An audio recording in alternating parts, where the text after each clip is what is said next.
Welcome to రాజనీతి.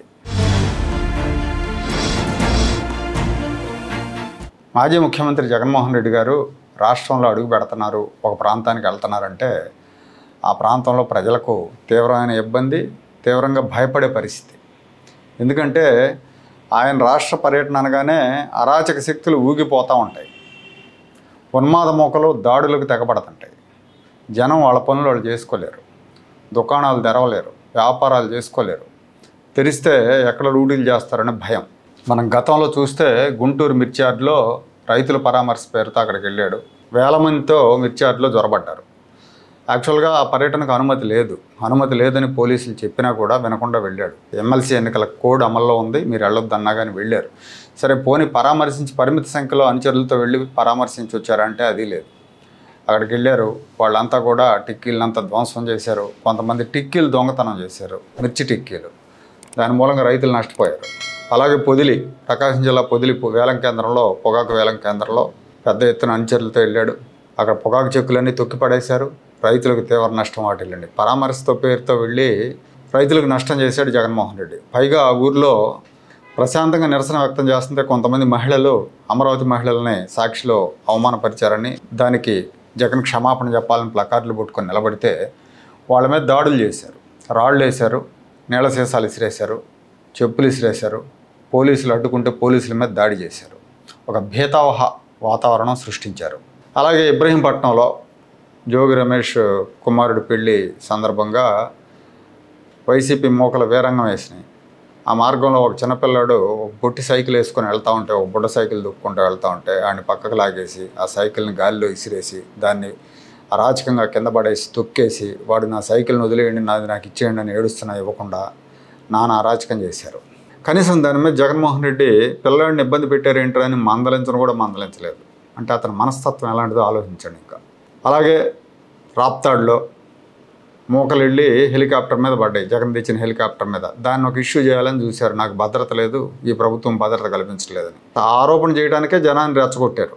ఈ తెనాలి అంతే, అసాంఘిక శక్తులు, అరాచక శక్తులని పరామర్శించడానికి వెళ్ళాడు ఈయన. ఇప్పుడు కూడా పర్యటనకు బయలుదేరాడు. ఉమ్మడి గుంటూరు జిల్లా సత్తెనపల్లి నియోజకవర్గంలో ఒక విలేజ్లో ఒక వైసీపీ నాయకుడు ఆత్మహత్య చేసుకొని చనిపోయాడు. ఇప్పుడు కాదు, అతను చనిపోయి 1 year అయింది. సో అక్కడ అతని విగ్రహం పెట్టబోతున్నారు. ఆ విగ్రహావిష్కరణకి ఈయన వెళ్తున్నాడు.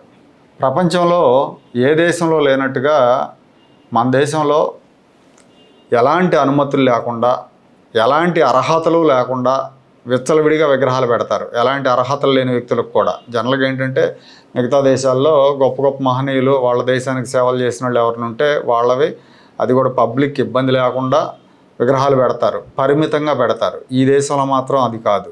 ఈ దేశంలో రౌడీలకు విగ్రహాలు పెడతారు, గూండాలకు విగ్రహాలు పెడతారు, ఫ్యాక్షనిస్టులకు విగ్రహాలు పెడతారు, హత్యలు చేయించిన వాళ్ళకి కూడా విగ్రహాలు పెడతారు. వాటిని సపోజ్ ఒక 20 అడుగుల రోడ్డు ఉంటే ఆ రోడ్డు మధ్యలో కూడా పెడతారు.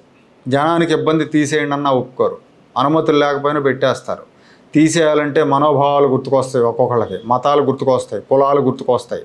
సో ఇక్కడ దుస్థితి ఇది. ఇప్పుడు జగన్మోహన్ రెడ్డి కూడా అలాంటి ఒక వ్యక్తి విగ్రహావిష్కరణకి వెళ్తున్నాడు. అతను ఒక బెట్టింగ్ బంగారు రాజు. జగన్ పర్యటనకు ముందే జనం భయపడుతున్నారు. 30,000 మంది వస్తారు, మాకు పర్మిషన్ ఇవ్వండి. కాసు మహేష్ రెడ్డి, విడదల రజని, గోపిరెడ్డి శ్రీనివాసరెడ్డి, అంబటి రాంబాబు లాంటి వాళ్ళు అధికార యంత్రాంగాన్ని కోరారు. కానీ ఎస్పీ ఒప్పుకోలేదు. ఆ ఊరు చాలా చిన్న ఊరు, చిన్న చిన్న సందులు ఉంటాయి, అక్కడ 30,000 మంది అంటే తొక్కిసలాట జరుగుతుంది, అంతమందికి అవకాశం ఇవ్వం, పరిమితంగా వెళ్ళండి అని చెప్పారు. అయినా సరే మేము వెళ్తామని సోషల్ మీడియాలో వీరంగాలు వేస్తున్నారు. విడదల రజనీ లాంటి వాళ్ళు అయితే రెచ్చిపోతున్నారు, సవాళ్ళు చేస్తున్నారు, మా రోషం చూపిస్తాం, మా పౌరుషం చూపిస్తామని రెచ్చిపోతున్నారు.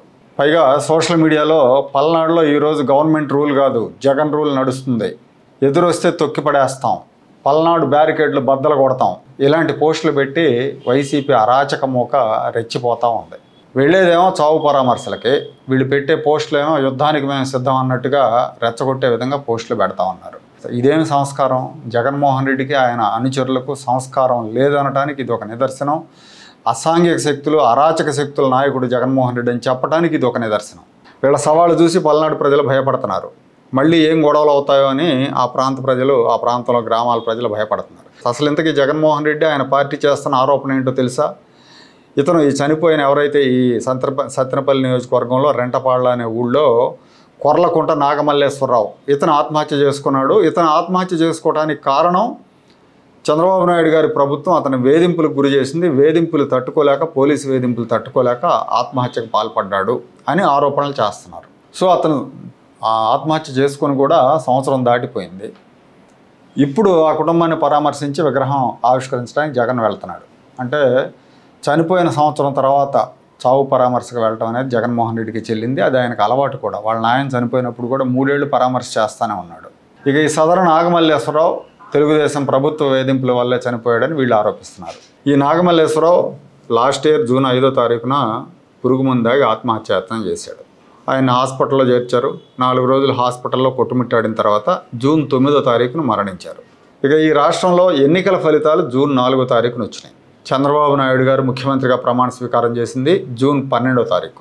అంటే జూన్ 12వ తారీఖు వరకు కూడా పాలనా యంత్రాంగం మొత్తం ఎన్నికల సంఘం ఆధీనంలో ఉంటుంది. చంద్రబాబు నాయుడు చేతిలోకి రాదు. ఇతను జూన్ 5వ తారీఖున ఆత్మహత్యాయత్నం చేశాడు. జూన్ 12న చంద్రబాబు చేతికి పగ్గాలు వచ్చినాయి. అంటే ఇక్కడే అర్థమవుతుంది వైసీపీ ఎంత కుట్ర రాజకీయం చేస్తుంది, ఏ రకంగా జనాన్ని రెచ్చగొట్టే ప్రయత్నం చేస్తుంది అనేది. ఇతని గురించి అక్కడ స్థానికులు కానీ అక్కడ రాజకీయ వర్గాలు కానీ ఎవరు కూడా పాజిటివ్గా చెప్పరు. రెంటపాళ్ళ పంచాయతీ ఎస్సీలకు రిజర్వ్ అయింది. ఎస్సీ సర్పంచ్ ఉన్నారు. ఆ సర్పంచ్ని డమ్మింగ్ చేసి సదరు నాగమల్లేశ్వరరావు ఉప సర్పంచ్గా అధికారం వెలగబెట్టాడు. 5 ఏళ్ళు అరాచకం చేశాడు. మామూలు కోసం చిరు వ్యాపారులను వేధించాడు, ప్రభుత్వ ఉద్యోగులను బెదిరించాడన్న ఆరోపణలు ఉన్నాయి. వైసీపీలోకి రానందుకు ఒక పురుగు మందుల దుకాణం యజమానిని ఇబ్బంది పెట్టాడు. అతను లైసెన్స్ క్యాన్సిల్ చేయించి షాప్ మూసేయించాడు. 2010లో ఒక దాడి కేసులో ఇతని తండ్రి ఇద్దరు నిందితులు. జనసేన కార్యకర్త ఇతని అకృత్యాలన్నీ కూడా బయట పెడుతున్నాడు, విమర్శిస్తున్నాడని జనసేన కార్యకర్త సూరిశెట్టి శ్రీనివాసరావు అని అతన్ని బెదిరించాడు. ఇతని బెదిరింపులకు భయపడి అతను ఆత్మహత్యాయత్నం చేసుకున్నాడు. 2022లో ఆ కేసు ఉంది, నమోదైంది.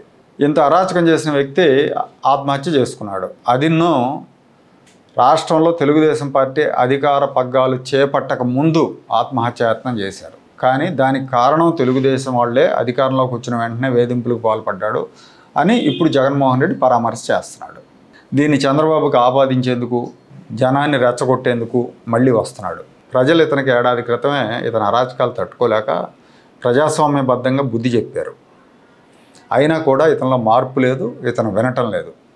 జగన్మోహన్ రెడ్డికి ఆయన భాషలోనే, ఆయన శైలిలోనే బుద్ధి చెప్పాల్సిన సమయం వచ్చింది. అలా చెప్తేనే ఇతను ఆగుతాడు.